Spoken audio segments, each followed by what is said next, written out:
নমস্কার। পড়ছি কবিগুরু রবীন্দ্রনাথ ঠাকুরের লেখা রাজর্ষি। এই অডিও সিরিজ অনুসারে আজ শুরু হবে এর তৃতীয় পর্ব বা থার্ড পার্ট। শুরু করছি রাজর্ষি অডিও বুক তৃতীয় পর্ব। ধ্রুবকে বুকের মধ্যে চাপিয়া ধরিয়া বিজন পথে জ্যোৎস্নালোকে রাজা প্রাসাদে ফিরিয়া আসিলেন। রঘুপতি ও নক্ষত্ররায় সে রাত্রে কারাগারে রহিলেন। তাহার পরদিন বিচার শালা লোকে লোকারণ্য। বিচার আসনে রাজা বসিয়াছেন, সভাসদেরা চারিদিকে বসিয়াছেন, সম্মুখে দুইজন বন্দী। কাহারও হাতে শৃঙ্খল নাই, কেবল সশস্ত্র প্রহরী তাহাদিগকে ঘিরিয়া আছে। রঘুপতি পাষাণ মূর্তির মতন দাঁড়াইয়া আছেন, নক্ষত্ররায়ের মাথা নত। রঘুপতির দোষ সপ্রমাণ করিয়া রাজা তাহাকে কহিলেন, তোমার কিছু কি বলিবার আছে? রঘুপতি কহিলেন, আমার বিচার করিবার অধিকার আপনার নাই। রাজা কহিলেন, তবে তোমার বিচার কে করিবে? রঘুপতি, আমি ব্রাহ্মণ, আমি দেবসেবক, দেবতা আমার বিচার করিবেন। রাজা, পাপের দণ্ড ও পুণ্যের পুরস্কার দিবার জন্য জগতে দেবতার সহস্র অনুচর আছে, আমরাও তাহার একজন। সে কথা লইয়া আমি তোমার সহিত বিচার করিতে চাই না।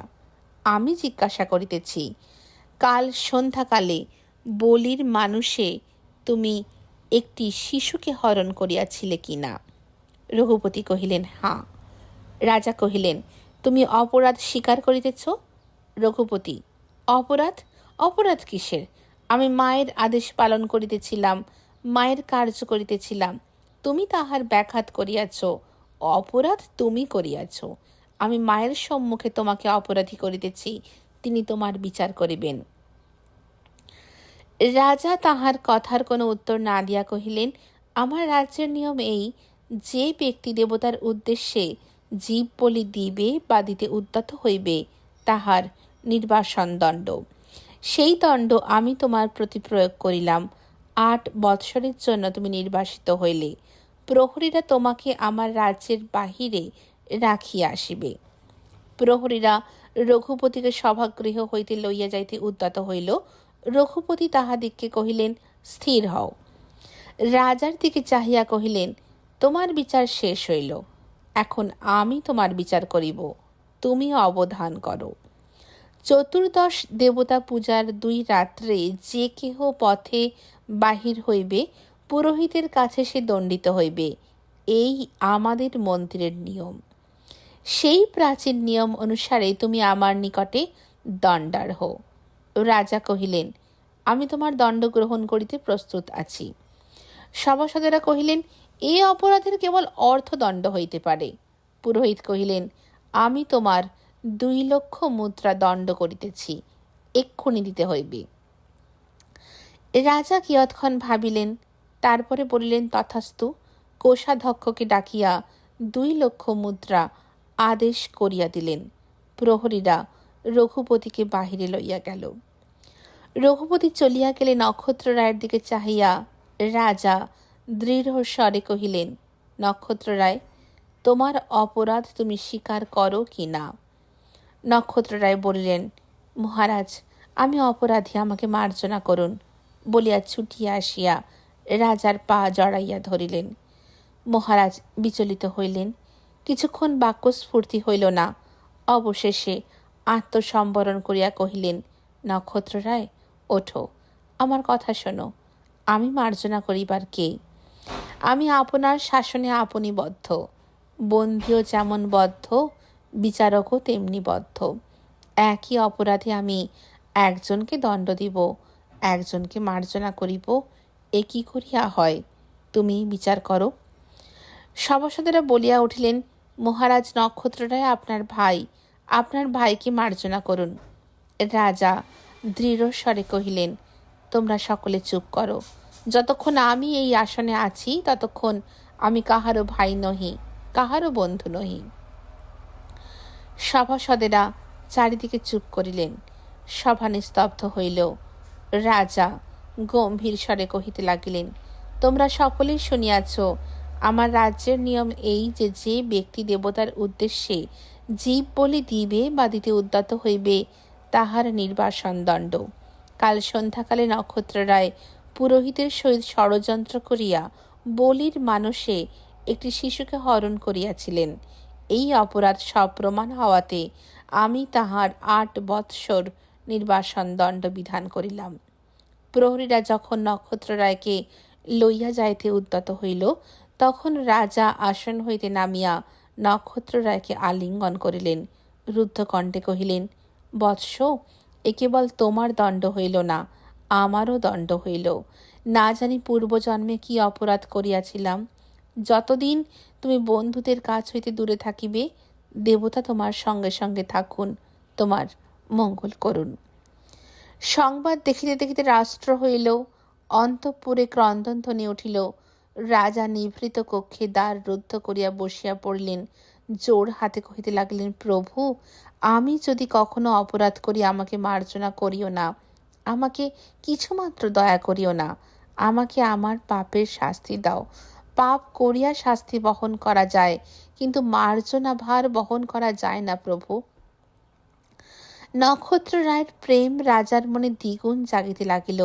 নক্ষত্ররায়ের ছেলেবেলাকার মুখ তাহার মনে পড়িতে লাগিল। যে যে সকল খেলা করিয়াছে, কথা কহিয়াছে, কাজ করিয়াছে, তাহা একে একে তাহার মনে উঠিতে লাগিল। এক একটা দিন, এক একটা রাত্রি তাহার সূর্যালোকের মধ্যে, তাহার তারাখচিত আকাশের মধ্যে শিশু নক্ষত্ররায়কে লইয়া তাহার সম্মুখে উদয় হইল। রাজার 2 চক্ষু দিয়া জল পড়িতে লাগিল। নির্বাসন দত্ত রঘুপতিকে যখন প্রহরীরা জিজ্ঞাসা করিল, ঠাকুর, কোন দিকে যাইবেন? তখন রঘুপতি উত্তর করিলেন, পশ্চিম দিকে যাইব। 9 দিন পশ্চিম মুখে যাত্রার পর বন্দী ও প্রহরীরা ঢাকা শহরের কাছাকাছি আসিয়া পৌঁছিল। তখন প্রহরীরা রঘুপতিকে ছাড়িয়া দিয়া রাজধানীতে ফিরিয়া আসিল। রঘুপতি মনে মনে কহিলেন, কলিতে ব্রহ্মসাপ ফলে না, দেখা যাক ব্রাহ্মণের বুদ্ধিতে কতটা হয়। দেখা যাক গোবিন্দ মাণিক্যই বা কেমন রাজা, আর আমি বা কেমন পুরোহিত ঠাকুর। ত্রিপুরার প্রান্তে মন্দিরের কোণে মোগল রাজ্যের সংবাদ বড় পৌঁছিত না। এই নিমিত্ত রঘুপতি ঢাকা শহরে গিয়া মোগল দিকের রীতিনীতি ও রাজ্যের অবস্থা জানিতে কৌতূহলী হলেন। তখন মোগল সম্রাট শাহজাহানের রাজত্বকাল। তখন তাহার 3য় পুত্র ঔরঙ্গজেব দক্ষিণা পথে বিজাপুর আক্রমণে নিযুক্ত ছিলেন। তাহার 2য় পুত্র সুজা বাংলার অধিপতি ছিলেন। রাজমহলে তাহার রাজধানী। কনিষ্ঠ পুত্র কুমার মুরাদ গুজরাটের শাসনকর্তা। জ্যেষ্ঠ যুবরাজ দারা রাজধানী দিল্লিতেই বাস করিতেছেন। সম্রাটের বয়স 67 বৎসর। তাহার শরীর অসুস্থ বলিয়া দারার উপরে সাম্রাজ্যের ভার পড়িয়াছে। রঘুপতি কিয়ৎকাল ঢাকায় বাস করিয়া উর্দু ভাষা শিক্ষা করিলেন এবং অবশেষে রাজমহল অভিমুখে যাত্রা করিলেন। রাজমহলে যখন পৌঁছিলেন তখন ভারতবর্ষে হুলস্থুল পড়িয়া গিয়াছে। সংবাদ রাষ্ট্র হইয়াছে যে শাহজাহান মৃত্যুশয্যায় শয়ান। এই সংবাদ পাইয়া মাত্র সুজা সৈন্য সহিত দিল্লি অভিমুখী ধাবমান হইয়াছেন। সম্রাটের 4 পুত্রই মুমূর্ষু। শাহজাহানের মাথার উপর হইতে মুকুটটা একেবারে ছোঁ মারিয়া উড়াইয়া লইবার উদ্যোগ করিতেছেন। ব্রাহ্মণ তৎক্ষণাৎ অরাজক রাজমহল ত্যাগ করিয়া সুজার অনুসরণে প্রবৃত্ত হইলেন। লোকজন, বাহক প্রভৃতিকে বিদায় করিয়া দিলেন। সঙ্গে যে 2 লক্ষ টাকা ছিল তাহা রাজমহলের নিকটবর্তী এক বিজন প্রান্তরে পুঁতিয়া ফেলিলেন। তাহার উপর এক চিহ্ন রাখিয়া গেলেন। অতি অল্প টাকায় সঙ্গে লইলেন। দগ্ধ কুটির, পরিত্যক্ত গ্রাম, মর্দিত শস্যক্ষেত্র লক্ষ্য করিয়া রঘুপতি অবিশ্রাম অগ্রসর হইতে লাগিলেন। রঘুপতি সন্ন্যাসীর বেশ ধারণ করিলেন, কিন্তু সন্ন্যাসীর বেশ সত্ত্বেও আতিথ্য পাওয়া দুর্ঘট।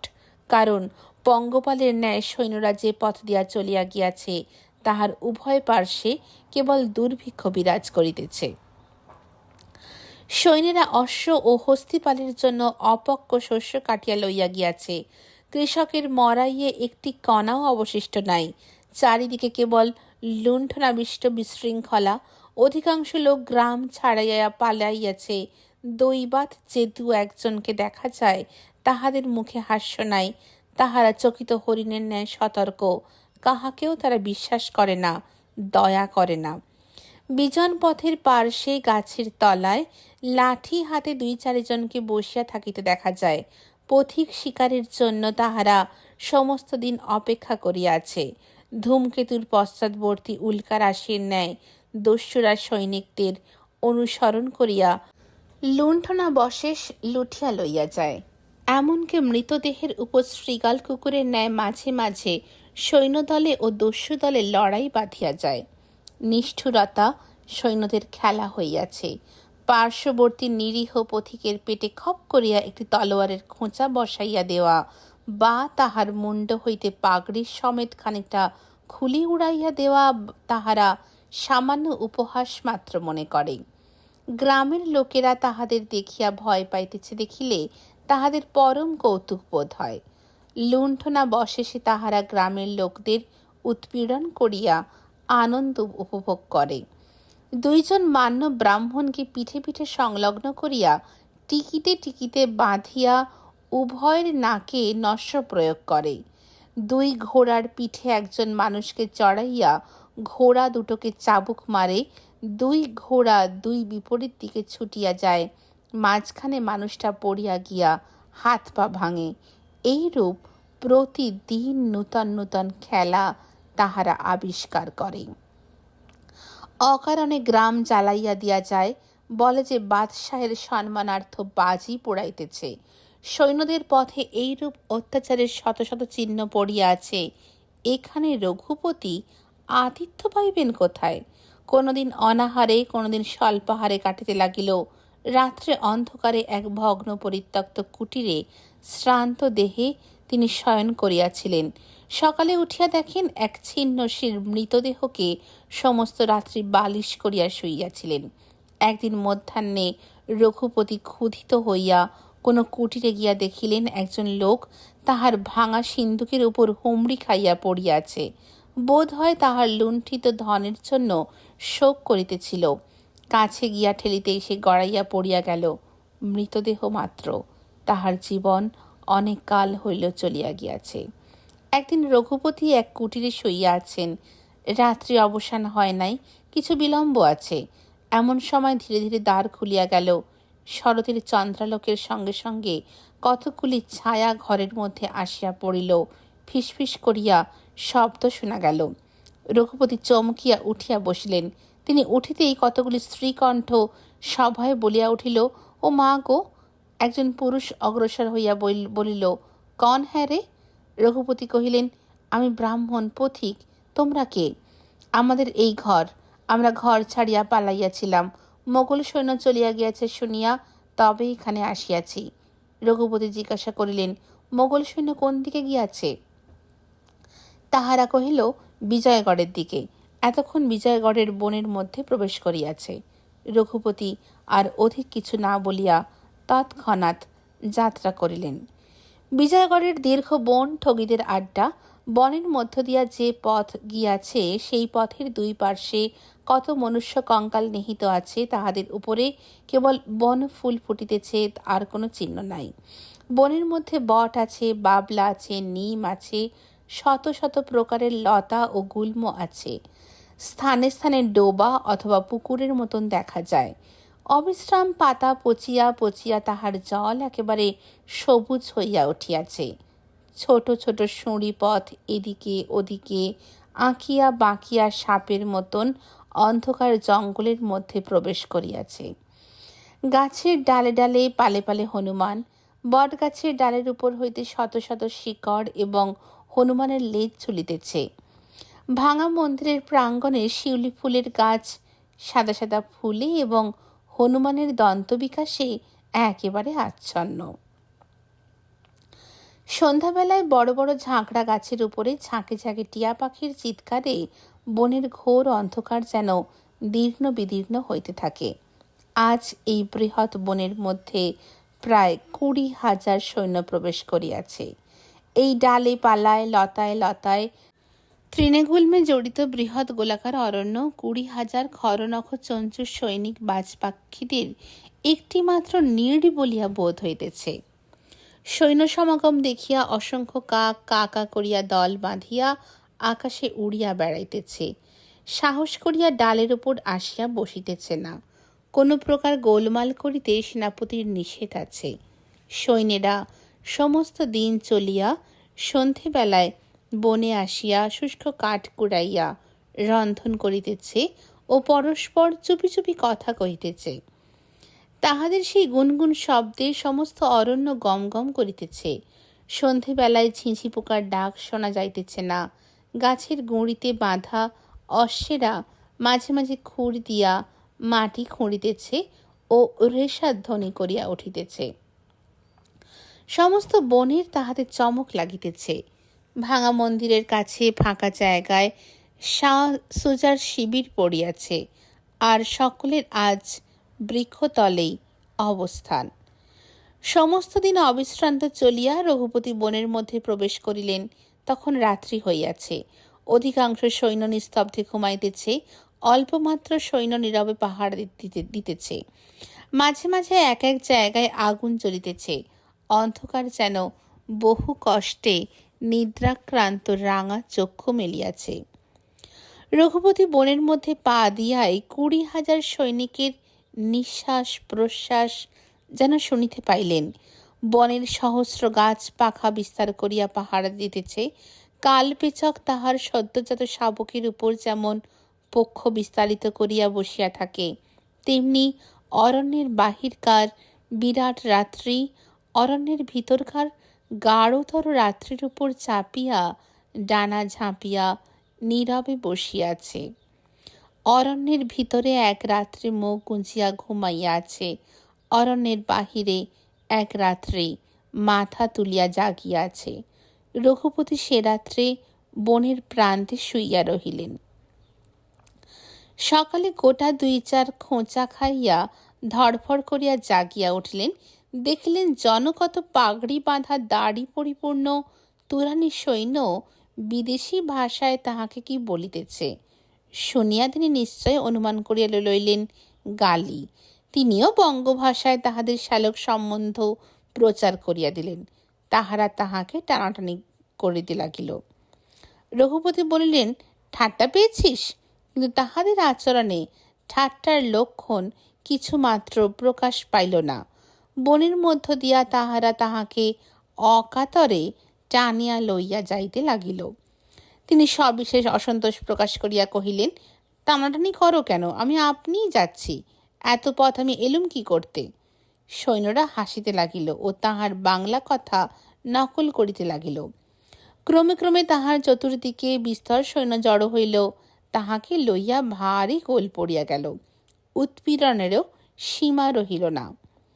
একজন সৈন্য একটা কাঠবিড়ালের লেজ ধরিয়া তাহার মুন্ডিত মাথায় ছাড়িয়া দিল। দেখিবার ইচ্ছা ফল মনে করিয়া খায় কিনা। একজন সৈন্য তাহার নাকের সম্মুখে একটি মোটা বেত বাঁকাইয়া ধরিয়া তাহার সঙ্গে সঙ্গে চলিল। সেটা ছাড়িয়া দিলে রঘুপতির মুখের ওপর হইতে নাকের সমুন্নত মহিমা একেবারে সমূলে লোপ হইবার সম্ভাবনা। সৈন্যদের হাস্যে কানন ধ্বনিত হইতে লাগিল। মধ্যাহ্নে আজ যুদ্ধ করিতে হইবে। সকালে তাই রঘুপতিকে লইয়া তাহাদের ভারী খেলা পড়িয়া গেল। খেলার স্বাদ মিটিলে পরে ব্রাহ্মণকে সুজার শিবিরে লইয়া গেল। সুজাকে দেখিয়া রঘুপতি সেলাম করিলেন না। তিনি দেবতা ও সবর্ণ ছাড়া আর কাহারও কাছে কখনো মাথা নত করেন নাই। মাথা তুলিয়া দাঁড়াইয়া রহিলেন। হাত তুলিয়া বলিলেন, শাহেনশার জয় হোক। সুজা মদের পেয়ালা লইয়া সভাসদ সমেত বসিয়াছিলেন। আলস্য বিজড়িত স্বরে নিতান্ত উপেক্ষা ভরে কহিলেন, কি ব্যাপার কি? সৈন্যেরা কহিল, জনাব, শত্রুপক্ষের চর গোপনে আমাদের বলাবল জানিতে আসিয়াছিল। আমরা তাকে প্রভুর কাছে ধরিয়া আনিয়াছি। সুজা কহিলেন, আচ্ছা আচ্ছা, বেচারা দেখিতে আসিয়াছে, উহাকে ভালো করিয়া সমস্ত দেখাইয়া ছাড়িয়া দাও, দেশে গিয়া গল্প করিবে। রঘুপতি বদ হিন্দুস্থানিতে কহিলেন, সরকারের অধীনে আমি কর্ম প্রার্থনা করি। সুজা আলস্য ভরে হাত নাড়িয়া তাহাকে দ্রুত চলিয়া যাইতে ইঙ্গিত করিলেন, বলিলেন, গরম। যে বাতাস করিতেছিল সে দ্বিগুণ জোরে বাতাস করিতে লাগিল। দ্বারা তাহার পুত্র সুলেমানকে রাজা জয়সিংহের অধীনে সুজার আক্রমণ প্রতিরোধ করিতে পাঠাইয়াছেন। তাহাদের বৃহৎ সৈন্যদল নিকটবর্তী হইয়াছে, সংবাদ আসিয়াছে। তাই বিজয়গড়ের কেল্লা অধিকার করিয়া সেইখানে সৈন্য সমবেত করিবার জন্য সুজা ব্যস্ত হইয়া পড়িয়াছেন। সুজার হাতে কেল্লা এবং সরকারি খাজনা সমর্পণ করিবার প্রস্তাব লইয়া বিজয়গড়ের অধিপতি বিক্রম সিংহের নিকট দূত গিয়াছিল। বিক্রম সিংহ সেই দূত মুখে বলিয়া পাঠাইলেন, আমি কেবল দিল্লীশ্বর শাহজাহান এবং জগদীশ্বর ভবানীপতিকে জানি, সুজাকে আমি তাহাকে জানি না। সুজা জড়িত স্বরে কহিলেন, ভারী বেয়াদব, না হোক আবার লড়াই করিতে হইবে, ভারী হাঙ্গাম। রঘুপতি এই সমস্ত শুনিতে পাইলেন। সৈন্যদের হাত এড়াইবা মাত্র বিজয়গড়ের দিকে চলিয়া গেলেন। পাহাড়ের উপরে বিজয়গড়, বিজয়গড়ের অরণ্য গড়ের কাছাকাছি দিয়া শেষ হইয়া গিয়াছে। অরণ্য হইতে বাহির হইয়া রঘুপতি সহসা দেখিলেন দীর্ঘ পাষাণ দুর্গ যেন নীল আকাশে হেলান দিয়া দাঁড়াইয়া আছে। অরণ্য যেমন তাহার সহস্র তরুচালে প্রচ্ছন্ন, দুর্গ তেমনি তাহার পাষাণের মধ্যে আপনি রুদ্ধ। অরণ্য সাবধানী, দুর্গ সতর্ক। অরণ্য ব্যাঘ্রের মতো গুঁড়ি মারিয়া লেজ পাকাইয়া বসিয়াছে, দুর্গ সিংহের মতন কেশর ফুলাইয়া ঘাড় বাঁকাইয়া দাঁড়াইয়া আছে। অরণ্য মাটিতে কান পাতিয়া শুনিতেছে, দুর্গ আকাশে মাথা তুলিয়া দেখিতেছে। রঘুপতি অরণ্য হইতে বাহির হইবা মাত্র দুর্গ প্রাকারের উপরে সৈন্যরা সচকিত হইয়া উঠিল, শৃঙ্গ বাজিয়া উঠিল। দুর্গ যেন সহসা সিংহনাদ করিয়া দাঁত নখ মেলিয়া ভ্রুকুটি করিয়া দাঁড়াইল। রঘুপতি পইতা দেখাইয়া হাত তুলিয়া ইঙ্গিত করিতে লাগিলেন। সৈন্যরা সতর্ক হইয়া দাঁড়াইয়া রহিল। রঘুপতি যখন দুর্গ প্রাচীরের কাছাকাছি গেলেন তখন সৈন্যরা জিজ্ঞাসা করিয়া উঠিল, তুমি কে? রঘুপতি বলিলেন, আমি ব্রাহ্মণ অতিথি, দুর্গাধিপতি বিক্রম সিংহ পরম ধর্মনিষ্ঠ, দেবতা ব্রাহ্মণ ও অতিথি সেবায় নিযুক্ত। পইতে থাকিলে দুর্গ প্রবেশের জন্য আর কোনো পরিচয়ের আবশ্যক ছিল না, কিন্তু আজ যুদ্ধের দিনে যে কি করা উচিত সৈন্যেরা ভাবিয়া পাইতেছিল না। রঘুপতি কহিলেন, তোমরা আশ্রয় না দিলে মুসলমানের হাতে আমাকে মরিতে হইবে। বিক্রম সিংহের কানে যখন এই কথা গেল তখন তিনি ব্রাহ্মণকে দুর্গের মধ্যে আশ্রয় দিতে অনুমতি করিলেন। প্রাচীরের উপর হইতে একটা মই নামানো হইল। রঘুপতি দুর্গের মধ্যে প্রবেশ করিলেন। দুর্গের মধ্যে যুদ্ধের প্রতীক্ষায় সকলে নিতান্ত ব্যস্ত। বৃদ্ধ খুড়া সাহেব ব্রাহ্মণ অভ্যর্থনার ভার স্বয়ং লইলেন। তাহার প্রকৃত নাম খড়গ সিংহ, কিন্তু তাহাকে কেহ বলে খুড়া সাহেব, কেহ বলে সুবেদার সাহেব। কেন যে বলে তাহার কোনো কারণ পাওয়া যায় না। পৃথিবীতে তাহার ভ্রাতুষ্পুত্র নাই, ভাই নাই, তাহার খুড়া হইবার কোনো অধিকার বা সুদূর সম্ভাবনাও নাই, এবং তাহার ভ্রাতুষ্পুত্র যতগুলি তাহার শোভা তাহার অপেক্ষা অধিক নহে। কিন্তু আজ পর্যন্ত কেহ তাহার উপাধি সম্বন্ধে কোনো প্রকার আপত্তি অথবা সন্দেহ উত্থাপিত করে নাই। যাহারা বিনা ভাইপোয় খুড়া, বিনা সুবায় সুবেদার, সংসারের অনিত্যতা ও লক্ষ্মীর চপলতা নিবন্ধন, তাহাদের পদচ্যুতির কোনো আশঙ্কা নাই। খুড়া সাহেব আসিয়া কহিলেন, বাহ বাহ, এই তো ব্রাহ্মণ বটে, বলিয়া ভক্তি ভরে প্রণাম করিলেন।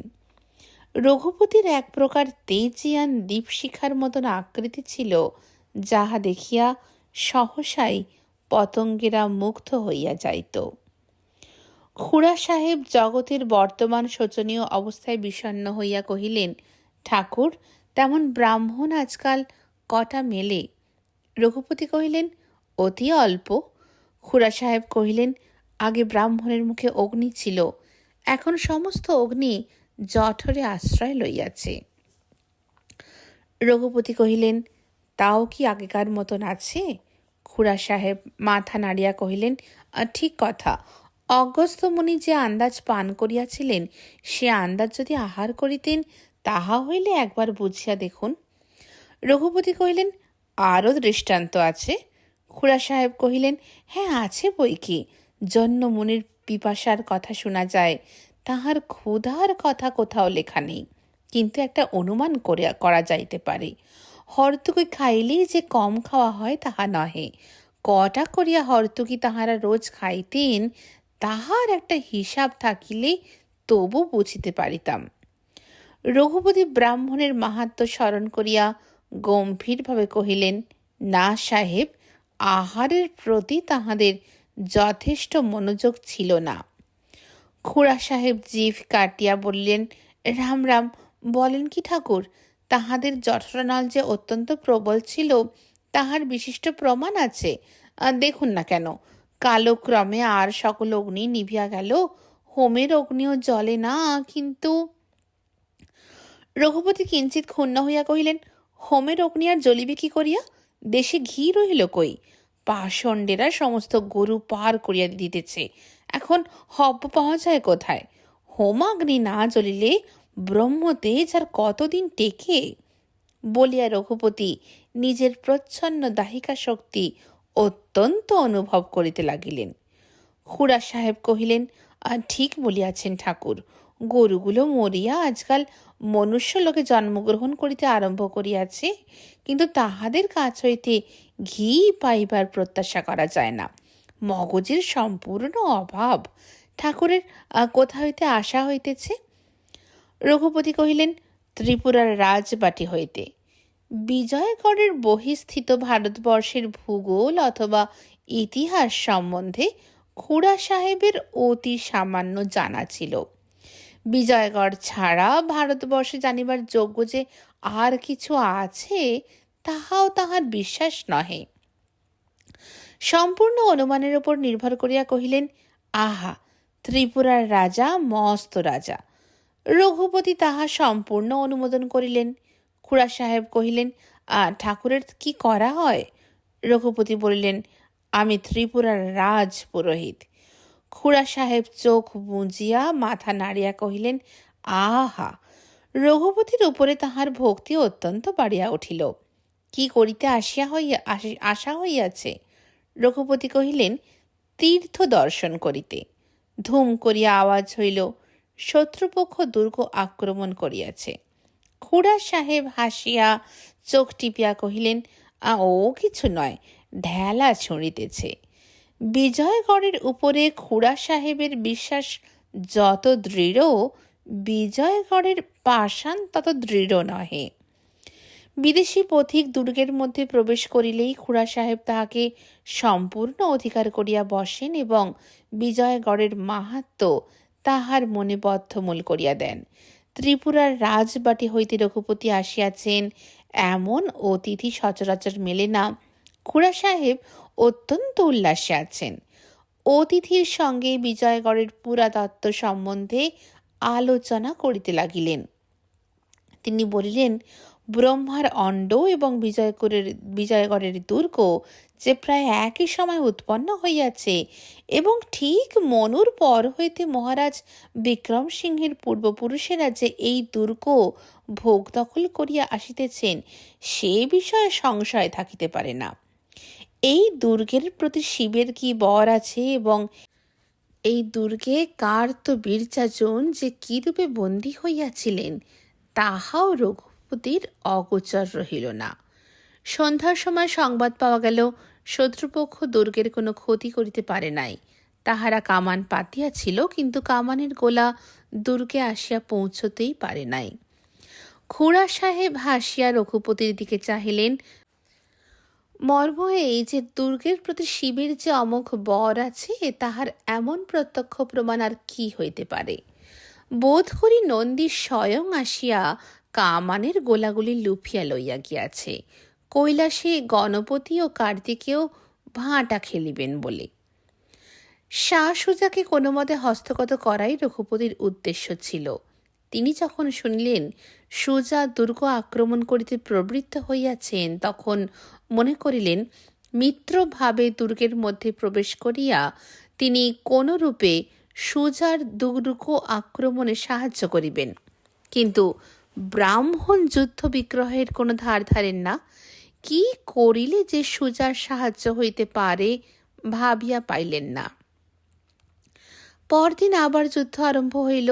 বিপক্ষ পক্ষ বারুদ দিয়া দুর্গ প্রাচীরের কিয়দংশ উড়াইয়া দিল, কিন্তু ঘন ঘন গুলি বর্ষণের প্রভাবেও দুর্গে প্রবেশ করিতে পারিল না।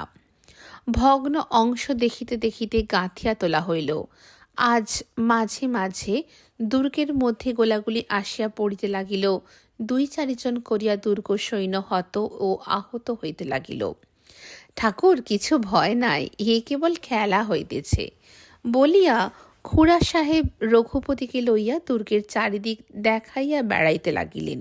কোথায় অস্ত্রাগার, কোথায় ভাণ্ডার, কোথায় আহতদের চিকিৎসা গৃহ, কোথায় বন্দিশালা, কোথায় দরবার, এই সমস্ত তন্ন তন্ন করিয়া দেখাইতে লাগিলেন ও বারবার রঘুপতির মুখের দিকে চাহিতে লাগিলেন।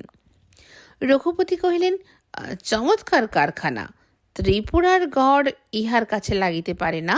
কিন্তু সাহেব, গোপনে পলায়নের জন্য ত্রিপুরার গড়ে একটি আশ্চর্য সুড়ঙ্গ পথ আছে, এখানে তো সেরূপ কিছুই দেখিতেছি না। খুড়া সাহেব কি একটা বলিতে চাইতেছিলেন, সহসা আত্মসম্বরণ করিয়া কহিলেন, না, এ দুর্গে সেরূপ কিছুই নাই। রঘুপতি নিতান্ত আশ্চর্য প্রকাশ করিয়া কহিলেন, এত বড় দুর্গে একটা সুড়ঙ্গ পথ নাই? এ কেমন কথা হইল? খুড়া সাহেব কিছু কাতর হইয়া কহিলেন, নাই, এ কি হইতে পারে? অবশ্যই আছে, তবে আমরা কেহ জানি না। রঘুপতি হাসিয়া কহিলেন, তবে তো না থাকারই মধ্যে, যখন আপনিই জানেন না তখন আর কেই বা জানে। খুড়া সাহেব অত্যন্ত গম্ভীর হইয়া কিছুক্ষণ চুপ করিয়া রহিলেন। তারপরে সহসা রাম রাম বলিয়া তুড়ি দিয়া হাই তুলিলেন। তারপর মুখে, গোঁফে, দাড়িতে 2-1 বার হাত বুলাইয়া হঠাৎ বললেন, ঠাকুর পূজা অর্চনা লইয়া থাকেন, আপনাকে বলিতে কোনো দোষ নাই। দুর্গ প্রবেশের এবং দুর্গ হইতে বাহির হইবার 2টা গোপন পথ আছে, কিন্তু বাহিরের কোনো লোককে তাহা দেখানো নিষেধ। রঘুপতি কিঞ্চিত সন্দেহের স্বরে কহিলেন, বটে, তা হবে। খুড়া সাহেব দেখিলেন তাহারই দোষ। একবার নাই, একবার আছে বলিলে লোকের স্বভাবতই সন্দেহ হইতেই পারে। বিদেশির চোখে ত্রিপুরার গড়ের কাছে বিজয়গড় কোনো অংশে খাটো হইয়া যাইবে, ইহা খুড়া সাহেবের পক্ষে অসহ্য।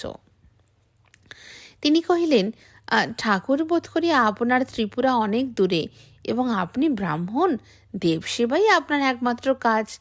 আপনার দ্বারা কিছু প্রকাশ হইবার সম্ভাবনা নাই। রঘুপতি কহিলেন, কাজ কি সাহেব? সন্দেহ হয় তো ওসব কথা থাক না, আমি ব্রাহ্মণের ছেলে, আমার দুর্গের খবরে কাজ কি? খুড়া সাহেব জিভ কাটিয়া কহিলেন, আরে রাম রাম, আপনাকে আবার সন্দেহ কিসের? চলুন একবার দেখাইয়া লইয়া আসি। এইদিকে সহসা দুর্গের বাহিরে সুজার সেনাদের মধ্যে বিশৃঙ্খলতা উপস্থিত হইয়াছে। অরণ্যের মধ্যে সুজার শিবির ছিল। সুলেমান এবং জয়সিংহের সৈন্য আসিয়া সহসা তাহাকে বন্দী করিয়াছে এবং অলক্ষ্যে দুর্গ আক্রমণকারীদের উপর আসিয়া পড়িয়াছে। সুজার সৈন্যরা লড়াই না করিয়া 20টা কামান পশ্চাতে ফেলিয়া ভঙ্গ দিল। দুর্গের মধ্যে ধুম পড়িয়া গেল। বিক্রম সিংহের নিকট সুলেমানের দূত পৌঁছিতেই তিনি দুর্গের দ্বার খুলিয়া দিলেন। স্বয়ং অগ্রসর হইয়া সুলেমান ও রাজা জয়সিংহকে অভ্যর্থনা করিয়া লইলেন। দিল্লীশ্বরের সৈন্য ও অশ্বগজে দুর্গ পরিপূর্ণ হইয়া গেল। নিশান উড়িতে লাগিল, শঙ্খ ও রণবাদ্য বাজিতে লাগিল, এবং খুড়া সাহেবের শ্বেত গুম্ফের নিচে শ্বেত হাস্য পরিপূর্ণরূপে প্রস্ফুটিত হইয়া উঠিল। খুড়া সাহেবের কি আনন্দের দিন আজ! আজ দিল্লীশ্বরের রাজপুত সৈন্যেরা বিজয়গড়ের অতিথি হইয়াছে। প্রবল প্রতাপান্বিত শাহ-সুজা আজ বিজয়গড়ের বন্দী। কার তো বীরযাজনের পর হইতেই বিজয়গড়ে এমন বন্দী আর মেলে নাই। কার তো বীরযাজনের বন্ধন দশা স্মরণ করিয়া নিঃশ্বাস ফেলিয়া খুড়া সাহেব রাজপুত সুচেত সিংহকে বললেন, মনে করিয়া দেখো, হাজারটা হাতে শিকলি পড়াইতে কি আয়োজনটাই করিতে হইয়াছিল। কলিযুগ পড়িয়া অবধি ধুমধাম বিলকুল কমিয়া গিয়াছে। এখন রাজার ছেলেই হোক আর বাদশাহের ছেলেই হোক, বাজারে দুখানার বেশি হাতি খুঁজিয়া পাওয়া যায় না, বাঁচিয়া সুখ নাই। সুচিত সিংহ হাসিয়া নিজের হাতের দিকে চাহিয়া কহিলেন, এই দুইখানা হাতি যথেষ্ট। খুড়া সাহেব কিঞ্চিত ভাবিয়া কহিলেন, তা বটে, সেকালের কাজ ছিল ঢের বেশি, আজকাল কাজ এত কম পড়িয়াছে যে এই দুইখানা হাতেরই কোনো কৈফিয়ত দেওয়া যায় না। আরও হাত থাকিলে আরও গোঁফে তা দিতে হইত। আজ খুড়া সাহেবের বেশভূষার ত্রুটি ছিল না। চিবুকের নিচে হইতে পাকা দাড়ি দুই ভাগে বিভক্ত করিয়া তাহার দুই কানে লটকাইয়া দিয়াছেন। গোঁফ জোড়া পাকাইয়া কর্ণরন্ধ্রের কাছাকাছি লইয়া গিয়াছেন। মাথায় পাকা পাগড়ি, কোটি দেশে বাঁকা তলোয়ার। জরির জুতার সম্মুখ ভাগ শিঙের মতন বাঁকিয়া পাকাইয়া উঠিয়াছে। আজ খুড়া সাহেবের চলিবার এমন ভঙ্গি যেন বিজয়গড়ের মহিমা তাহার সর্বাঙ্গে তরঙ্গিত হইতেছে। আজ এই সমস্ত সমজদার লোকের নিকটে বিজয়গড়ের মাহাত্ম্য প্রমাণ হইয়া যাইবে, এই আনন্দে তাহার আহার নিদ্রা নাই। সুচিত সিংহকে লইয়া প্রায় সমস্ত দিন তিনি দুর্গ পর্যবেক্ষণ করিলেন। সুচিত সিংহ যেখানে কোনো প্রকার আশ্চর্য প্রকাশ না করেন, সেখানে খুড়া সাহেব সং বাহবা করিয়া নিজের উৎসাহ রাজপুত বীরের হৃদয়ে সঞ্চারিত করিতে চেষ্টা করেন। বিশেষত দুর্গ প্রাকারের গাঁথনি সম্বন্ধে তাহাকে সবিশেষ পরিশ্রম করিতে হইল। দুর্গ প্রাকার যেরূপ অবিচলিত, সুচিত সিংহ ততোধিক। তাহার মুখে কোনো প্রকারে ভাব প্রকাশ পাইল না। খুড়া সাহেব ঘুরিয়া ফিরিয়া তাহাকে একবার দুর্গ প্রাকারের বামে, একবার দক্ষিণে, একবার উপরে, একবার নিচে আনিয়া উপস্থিত করিতে লাগিলেন। বারবার বলিতে লাগিলেন, কি তারিফ! কিন্তু কিছুতেই সুচিত সিংহের হৃদয় দুর্গ অধিকার করিতে পারিলেন না। অবশেষে সন্ধ্যাবেলায় শ্রান্ত হইয়া সুচিত সিংহ বলিয়া উঠিলেন, আমি ভরতপুরের গড় দেখিয়াছি, আর কোনো গড় আমার চোখে লাগেই না। খুড়া সাহেব কাহারও সঙ্গে কখনো বিবাদ করেন না। নিতান্ত ম্লান হইয়া কহিলেন, অবশ্য এই কথা বলিতে পারো বটে। নিঃশ্বাস ফেলিয়া দুর্গ সম্বন্ধে আলোচনা পরিত্যাগ করিলেন। বিক্রম সিংহের পূর্বপুরুষ দুর্গা সিংহের কথা উঠাইলেন। তিনি বলিলেন, দুর্গা সিংহের 3 পুত্র ছিল। কনিষ্ঠ পুত্র চিত্র সিংহের এক আশ্চর্য অভ্যাস ছিল। তিনি প্রতিদিন প্রাতে আধশের আন্দাজ ছোলা দুধে সিদ্ধ করিয়া খাইতেন। তাহার শরীরও তেমনি ছিল। আচ্ছা জি, তুমি যে ভরতপুরের গড়ের কথা বলিতেছ, সে অবশ্য খুব মস্ত গড়ই হইবে, কিন্তু কই, ব্রহ্ম বৈবর্ত পুরাণে তো তাহার কোনো উল্লেখ নাই। সুচিত সিংহ হাসিয়া কহিলেন, তাহার জন্য কাজের কোনো ব্যাঘাত হইতেছে না। খুড়া সাহেব কাষ্ঠ হাসিয়া কহিলেন, আহা, তা ঠিক। তবে কি জানো, ত্রিপুরার গড়ও বড় কম নহে, কিন্তু বিজয়গড়ের। সুচিত সিংহ কহিলেন, ত্রিপুরা আবার কোন মুল্লুকে?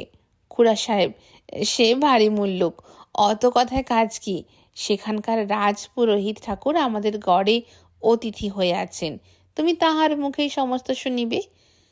কিন্তু ব্রাহ্মণকে আজ কোথাও খুঁজিয়া পাওয়া গেল না। খুড়া সাহেবের প্রাণ সেই ব্রাহ্মণের জন্য কাঁদিতে লাগিল। তিনি মনে মনে কহিতে লাগিলেন, এই রাজপুত গ্রাম্যগুলোর চেয়ে সে ব্রাহ্মণ অনেক ভালো। সুজিত সিংহের নিকটে শতমুখে রঘুপতির প্রশংসা করিতে লাগিলেন এবং বিজয়গড় সম্বন্ধে রঘুপতির কি মত তাহাও ব্যক্ত করিলেন। খুড়া সাহেবের হাত এড়াইতে সুজিত সিংহকে আর অধিক প্রয়াস পাইতে হইল না। কাল প্রাতে বন্দী সমেত সম্রাট সৈন্যের যাত্রার দিন স্থির হইয়াছে। যাত্রার আয়োজনে সৈন্যরা নিযুক্ত হইল। বন্দিশালায় শাশুজা অত্যন্ত অসন্তুষ্ট হইয়া মনে মনে কহিতেছেন, ইহারা কি বেয়াদব! শিবির হইতে আমার আলবোলাটা আনিয়া দিবে, তাহাও ইহাদের মনে উদয় হইল না। বিজয়গড়ের পাহাড়ের নিম্নভাগে এক গভীর খাল আছে। সেই খালের ধারে এক স্থানে একটি বজ্রদগ্ধ অশ্বত্থের গুঁড়ি আছে। সেই গুঁড়ির কাছ বরাবর রঘুপতি গভীর রাত্রে ডুব দিলেন ও অদৃশ্য হইয়া গেলেন। গোপনে দুর্গ প্রবেশের জন্য যে সুড়ঙ্গ পথ আছে, এই খালের গভীর তলেই তাহার প্রবেশের মুখ। এই পথ পাইয়া সুড়ঙ্গ প্রান্তে পৌঁছিয়া নিচে হইতে সবলে ঠেলিলেই একটি পাথর উঠিয়া পড়ে।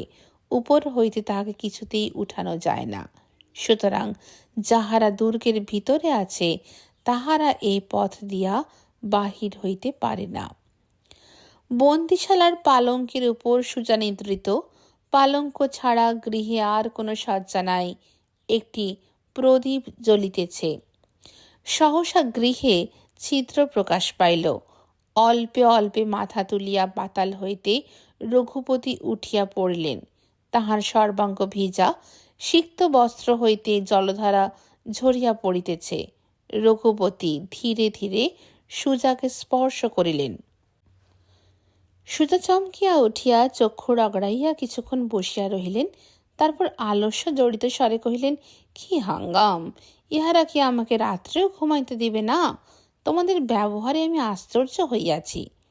রঘুপতি মৃদুস্বরে কহিলেন, শাহজাদা, উঠিতে আজ্ঞা হোক। আমি সেই ব্রাহ্মণ, আমাকে স্মরণ করিয়া দেখুন, ভবিষ্যতেও আমাকে স্মরণে রাখিবেন। পরদিন প্রাতে সম্রাট সৈন্যযাত্রার জন্য প্রস্তুত হইল। সুজাকে নিদ্রা হইতে জাগাইবার জন্য রাজা জয়সিংহ স্বয়ং বন্দিশালায় প্রবেশ করিলেন। দেখিলেন সুজা তখনও শয্যা হইতে উঠেন নাই। কাছে গিয়া স্পর্শ করিলেন। দেখলেন সুজা নহে, তাহার বস্ত্র পড়িয়া আছে, সুজা নাই। ঘরের মেঝের মধ্যে সুরঙ্গ গহ্বর, তাহার প্রস্তর আবরণ উন্মুক্ত পড়িয়া আছে। বন্দির পলায়ন বার্তা দুর্গে রাষ্ট্র হইল। সন্ধানের জন্য চারিদিকে লোক ছুটিল। রাজা বিক্রম সিংহের শির নত হইল। বন্দি কিরূপে পলাইল তাহার বিচারের জন্য সভা বসিল। খুড়া সাহেবের সেই গর্বিত সহর্ষ ভাব কোথায় গেল? তিনি পাগলের মতন ব্রাহ্মণ কোথায়, ব্রাহ্মণ কোথায় করিয়া রঘুপতিকে খুঁজিয়া বেড়াইতেছেন। ব্রাহ্মণ কোথাও নাই। পাগড়ি খুলিয়া খুড়া সাহেব কিছুকাল মাথায় হাত দিয়া বসিয়া রহিলেন। সুজিত সিংহ পাশে আসিয়া বসিলেন। কহিলেন, খুড়া সাহেব, কি আশ্চর্য কারখানা! এ কি সমস্ত ভূতের কাণ্ড? খুড়া সাহেব বিষণ্ণভাবে ঘাড় নাড়িয়া কহিলেন, না, এ ভূতের কাণ্ড নয় সুজিত সিংহ, এ একজন নিতান্ত নির্বোধ বৃদ্ধের কাণ্ড ও আর একজন বিশ্বাসঘাতক পাষণ্ডের কাজ। সুজিত সিংহ আশ্চর্য হইয়া কহিলেন, তুমি যদি তাহাদের জানোই তবে তাহাদের গ্রেফতার করিয়া দাও না কেন? খুড়া সাহেব কহিলেন, তাহাদের মধ্যে একজন পালাইয়াছে, আর একজনকে গ্রেফতার করিয়া রাজসভায় লইয়া যাইতেছি বলিয়া পাগড়ি পরিলেন ও রাজসভার বেশ ধারণ করিলেন। সভায় তখন প্রহরীদের সাক্ষ্য লওয়া হইতেছিল। খুড়া সাহেব নত শিরে সভায় প্রবেশ করিলেন। বিক্রম সিংহের পদতলে তলোয়ার খুলিয়া রাখিয়া কহিলেন, আমাকে বন্দি করিতে আদেশ করুন, আমি অপরাধী। রাজা বিস্মিত হইয়া কহিলেন, খুড়া সাহেব, ব্যাপার কি? খুড়া সাহেব কহিলেন, সেই ব্রাহ্মণ, এ সমস্ত সেই বাঙালি ব্রাহ্মণের কাজ। রাজা জয়সিংহ জিজ্ঞাসা করিলেন, তুমি কে? খুড়া সাহেব কহিলেন, আমি বিজয়গড়ের বৃদ্ধ খুড়া সাহেব। জয়সিংহ, তুমি কি করিয়াছ? খুড়া সাহেব, আমি বিজয়গড়ের সন্ধান ভেদ করিয়া বিশ্বাসঘাতকতার কাজ করিয়াছি। আমি নিতান্ত নির্বোধের মতন বিশ্বাস করিয়া বাঙালি ব্রাহ্মণকে সুরঙ্গ পথের কথা বলিয়াছিলাম। বিক্রম সিংহ সহসা জ্বলিয়া উঠিয়া কহিলেন, খড়গ সিংহ! খুড়া সাহেব চমকিয়া উঠিলেন।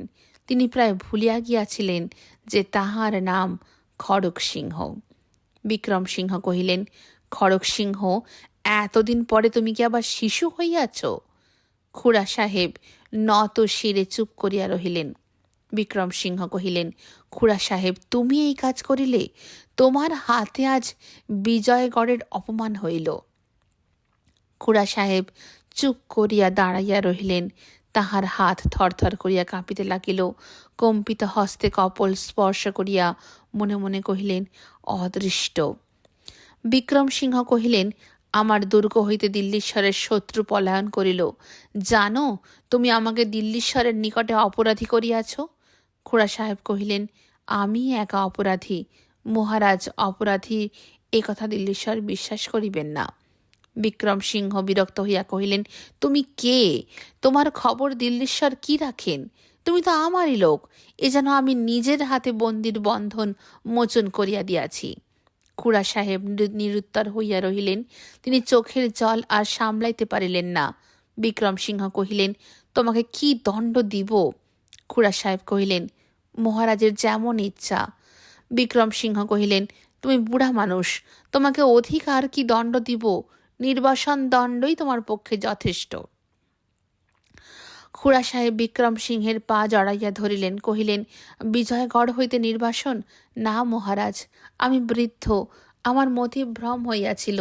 আমাকে বিজয়গড়েই মরিতে দিন, মৃত্যুদণ্ডের আদেশ করিয়া দিন। এই বুড়া বয়সে শেয়াল কুকুরের মতন আমাকে বিজয়গড় হইতে খেদাইয়া দিবেন না।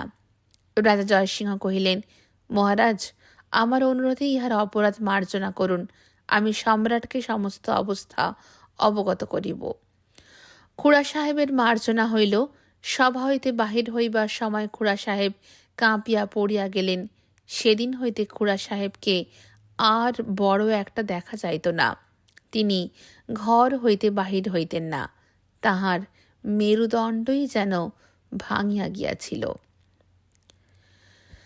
গুজুরপাড়া ব্রহ্মপুত্রের তীরে ক্ষুদ্র এক গ্রাম। একজন ক্ষুদ্র জমিদার আছেন, নাম পীতাম্বর রায়। বাসিন্দা অধিক নাই। পীতাম্বর আপনার পুরাতন চণ্ডী মণ্ডপে বসিয়া আপনাকে রাজা বলিয়া থাকেন। তাহার প্রজারাও তাহাকে রাজা বলিয়া থাকেন। তাহার রাজমহিমা এই আম্রপিয়াল বন বেষ্টিত ক্ষুদ্র গ্রামটুকুর মধ্যেই বিরাজমান। তাহার যশ এই গ্রামের নিকুঞ্জগুলির মধ্যে ধ্বনিত হইয়া এই গ্রামেরই সীমানার মধ্যেই বিলীন হইয়া যায়। জগতের বড় বড় রাজাধিরাজের প্রখর প্রতাপ এই ছায়াময় নীড়ের মধ্যে প্রবেশ করিতে পারে না। কেবল তীর্থস্থানের উদ্দেশ্যে নদী তীরে ত্রিপুরার রাজাদের এক বৃহৎ প্রাসাদ আছে, কিন্তু অনেককাল হইতে রাজারা কেহ স্নানে আসেন নাই। সুতরাং ত্রিপুরার রাজার সম্বন্ধে গ্রামবাসীদের মধ্যে একটা অস্পষ্ট জনশ্রুতি প্রচলিত আছে মাত্র। একদিন ভাদ্র মাসের দিনে গ্রামের সংবাদ আসিল, ত্রিপুরার এক রাজকুমার নদী তীরের পুরাতন প্রাসাদে বাস করিতে আসিতেছেন। কিছুদিন পরে বিস্তর পাগড়ি বাঁধা লোক আসিয়া প্রাসাদে ভারী ধুম লাগাইয়া দিল। তাহার প্রায় এক সপ্তাহ পরে হাতি ঘোড়া লোক লস্কর লইয়া স্বয়ং নক্ষত্ররায় গুজুরপাড়া গ্রামে আসিয়া উপস্থিত হইলেন। সমারোহ দেখিয়া গ্রামবাসীদের মুখে রাস সরিল না। পীতাম্বরকে এতদিন ভারী রাজা বলিয়া মনে হইত, কিন্তু আজ আর তাহা কাহারও মনে হইল না। নক্ষত্ররায়কে দেখিয়া সকলেই এক বাক্যে বলিল, হ্যাঁ, রাজপুত্র এইরকমই হয় বটে। এইরূপে পীতাম্বর তাহার পাকা দালান ও চণ্ডীমণ্ডপ শুদ্ধ একেবারে লুপ্ত হইয়া গেলেন বটে, কিন্তু তাহার আনন্দের আর সীমা রহিল না। নক্ষত্ররায়কে তিনি এমনি রাজা বলিয়া অনুভব করিলেন যে নিজের ক্ষুদ্র রাজমহিমা নক্ষত্ররায়ের চরণে সম্পূর্ণ বিসর্জন দিয়া তিনি পরম সুখী হইলেন। নক্ষত্ররায় কদাচিৎ হাতি চড়িয়া বাহির হইলে পীতাম্বর আপনার প্রজাদের ডাকিয়া কহিতেন, রাজা দেখেছিস, ওই দেখ, রাজা দেখ। মাছ তরকারি আহার্য দ্রব্য উপহার লইয়া পীতাম্বর প্রতিদিন নক্ষত্ররায়কে দেখিতে আসতেন। নক্ষত্ররায়ের তরুণ সুন্দর মুখ দেখিয়া পীতাম্বরের স্নেহ উচ্ছ্বসিত হইয়া উঠিত। নক্ষত্ররায় গ্রামের রাজা হইয়া উঠিলেন। পীতাম্বর প্রজাদের মধ্যে গিয়া ভর্তি হইলেন। প্রতিদিন 3 বেলা নহবত বাজিতে লাগিল, গ্রামের পথে হাতি ঘোড়া চলিতে লাগিল, রাজদ্বারে মুক্ত তরবারের বিদ্যুৎ খেলিতে লাগিল, হাট বাজার বসিয়া গেল।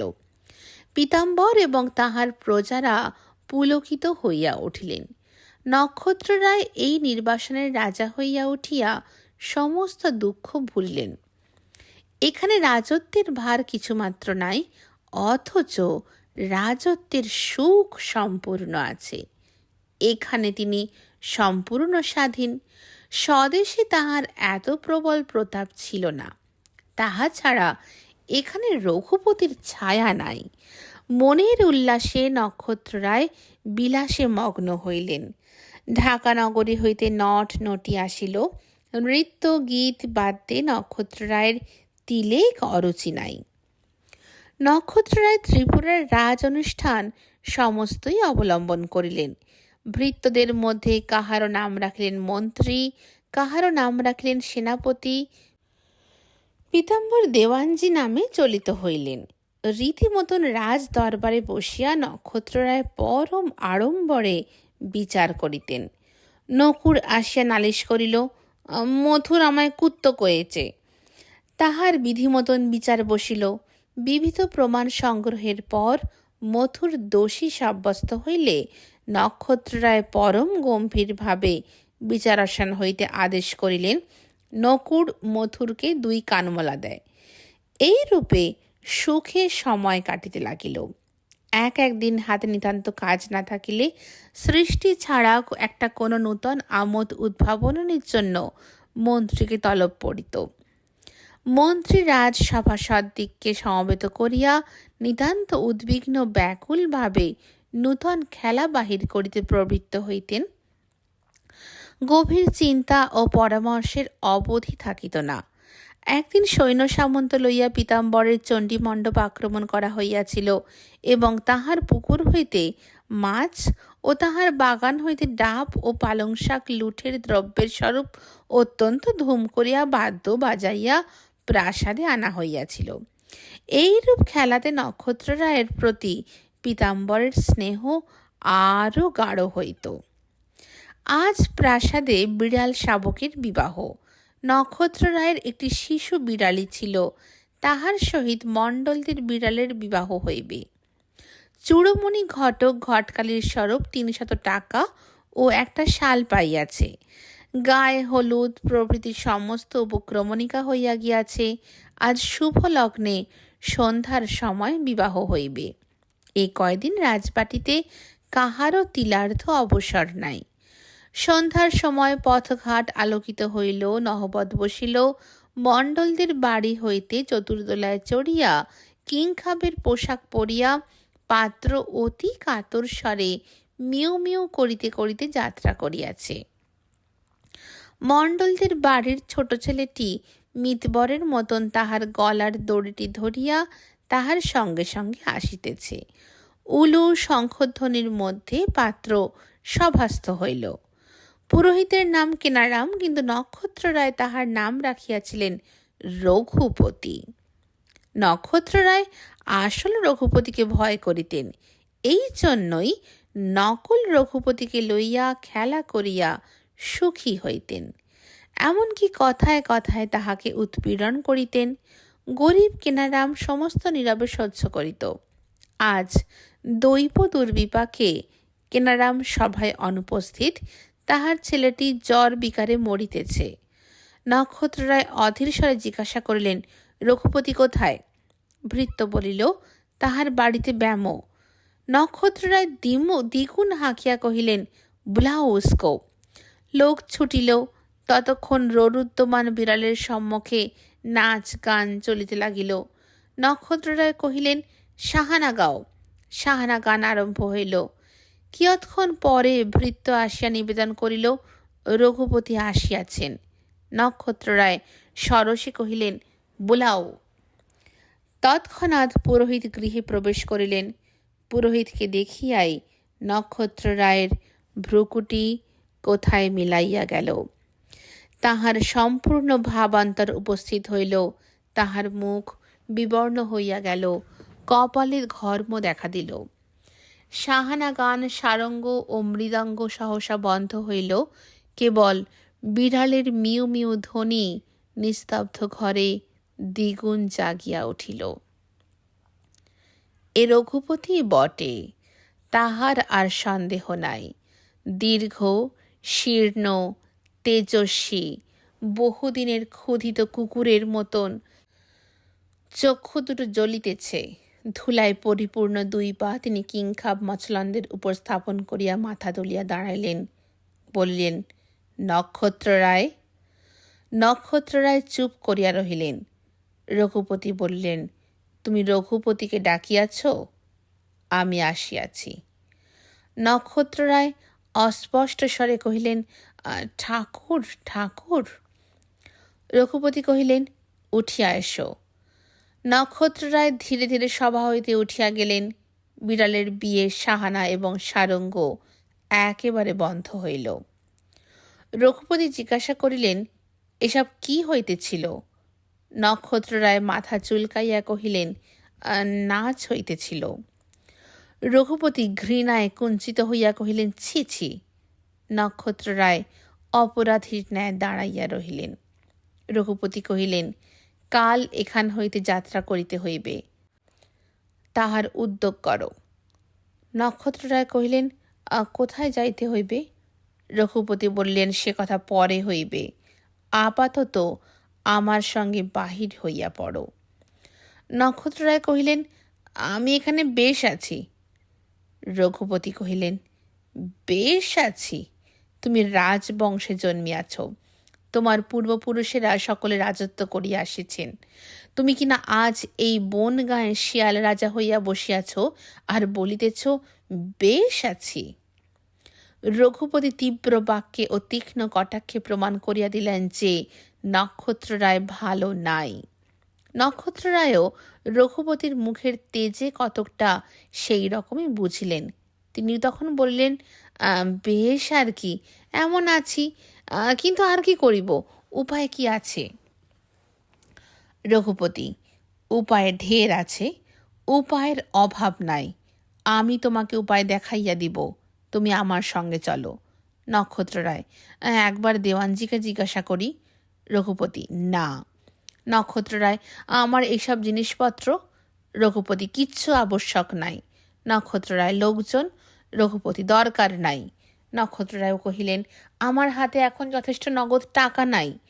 রঘুপতি কহিলেন, আমার কাছে আছে, আর অধিক ওজোর আপত্তি করিও না। আজ শয়ন করিতে যাও, কাল প্রাতঃকালে যাত্রা করিতে হইবে। বলিয়া রঘুপতি কোনো উত্তরের অপেক্ষা না করিয়া চলিয়া গেলেন। তাহার পরদিন ভোরে নক্ষত্ররায় উঠিয়াছেন। তখন বন্দীরা ললিত রাগিণীতে মধুর গান গাহিতেছে। নক্ষত্ররায় বহির্ভবনে আসিয়া জানালা হইতে বাহিরে চাহিয়া দেখিলেন, পূর্ব তীরে সূর্যোদয় হইতেছে, অরুণ রেখা দেখা দিয়াছে। উভয় তীরের ঘনতর স্রোতের মধ্য দিয়া ছোট ছোট নিদ্রিত গ্রামগুলির দ্বারের কাছ দিয়া ব্রহ্মপুত্র তাহার বিপুল জলরাশি লইয়া অবোধে বহিয়া যাইতেছে। প্রাসাদের জানালা হইতে নদী তীরের একটি ছোট কুটির দেখা যাইতেছে। একটি মেয়ে প্রাঙ্গণ ঝাড় দিতেছে। একজন পুরুষ তাহার সঙ্গে দুই একটা কথা কহিয়া মাথায় চাদর বাঁধিয়া একটা বড় বাঁশের লাঠির অগ্রভাগে পুঁটুলি বাঁধিয়া নিশ্চিন্ত মনেই কোথায় বাহির হইল। শ্যামা ও দোয়েল শীষ দিতেছে, বেনেবউ বড় কাঁঠাল গাছের ঘন পল্লবের মধ্যে বসিয়া গান গাহিতেছে। বাতায়নে দাঁড়াইয়া বাহিরের দিকে চাহিয়া নক্ষত্ররায়ের হৃদয় হইতে এক গভীর দীর্ঘ নিঃশ্বাস উঠিল। এমন সময় পশ্চাৎ হইতে রঘুপতি আসিয়া নক্ষত্ররায়কে স্পর্শ করিলেন। নক্ষত্ররায় চমকিয়া উঠিলেন। রঘুপতি মৃদু গম্ভীর স্বরে কহিলেন, যাত্রার সমস্ত প্রস্তুত। নক্ষত্ররায় জোর হাতে অত্যন্ত কাতর স্বরে কহিলেন, ঠাকুর, আমাকে মাফ করো ঠাকুর, আমি কোথাও যাইতে চাহি না, আমি এখানে বেশ আছি। রঘুপতি একটিও কথা না বলিয়া নক্ষত্ররায়ের মুখের দিকে তাহার অগ্নিদৃষ্টি স্থির রাখিলেন। নক্ষত্ররায় চোখ নামাইয়া কহিলেন, কোথায় যাইতে হইবে? রঘুপতি, সে কথা এখন হইতে পারে না। নক্ষত্র, দাদার বিরুদ্ধে আমি কোনো চক্রান্ত করিতে পারিব না। রঘুপতি জ্বলিয়া উঠিয়া কহিলেন, দাদা তোমার কি মহৎ উপকারটা করিয়াছেন শুনি। নক্ষত্র মুখ ফিরাইয়া জানালার ওপর আঁচড় কাটিয়া কহিলেন, আমি জানি তিনি আমাকে ভালোবাসেন।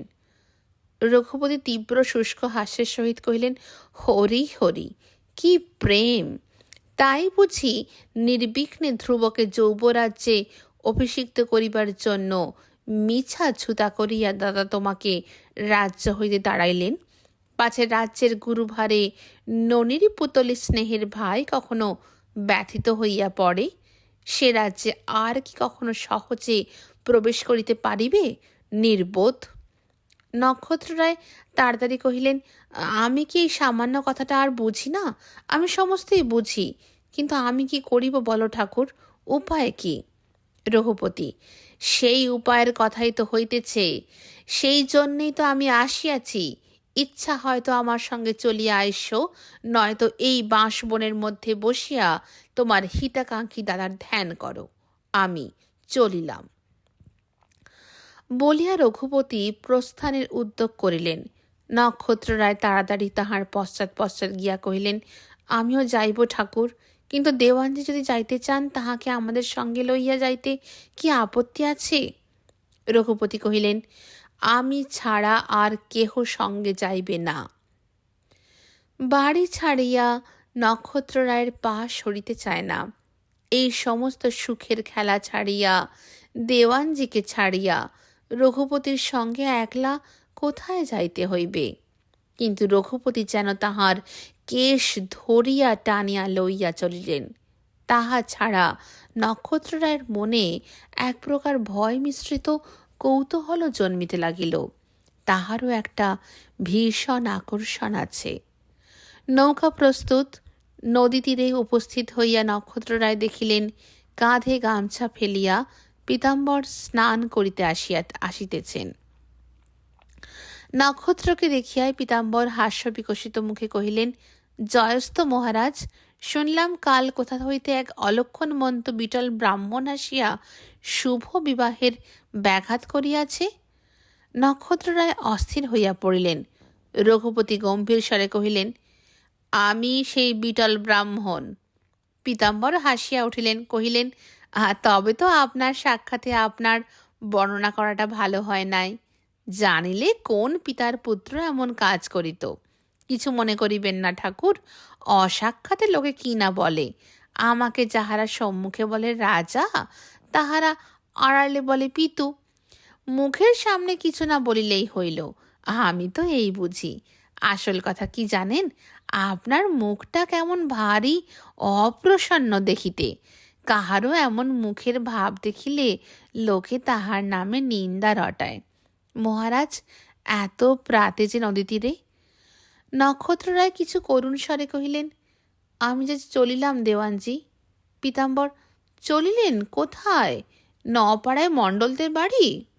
নক্ষত্র, না দেওয়ানজি, মণ্ডলদের বাড়ি নয়, অনেক দূর। পীতাম্বর, অনেক দূর? তবে কি পাইকঘাটায় শিকারে যাইতেছেন? নক্ষত্ররায় একবার রঘুপতির মুখের দিকে চাহিয়া কেবল বিষণ্ণভাবে ঘাড় নাড়িলেন। রঘুপতি কহিলেন, বেলা বহিয়া যায়, নৌকায় ওঠা হোক। পীতাম্বর অত্যন্ত সন্দিগ্ধ ও ক্রুদ্ধভাবে ব্রাহ্মণের মুখের দিকে চাহিলেন, কহিলেন, তুমি কে হে ঠাকুর, আমাদের মহারাজকে হুকুম করিতে আসিয়াছ? নক্ষত্র ব্যস্ত হইয়া পীতাম্বরকে একপাশে টানিয়া লইয়া কহিলেন, উনি আমাদের গুরু ঠাকুর।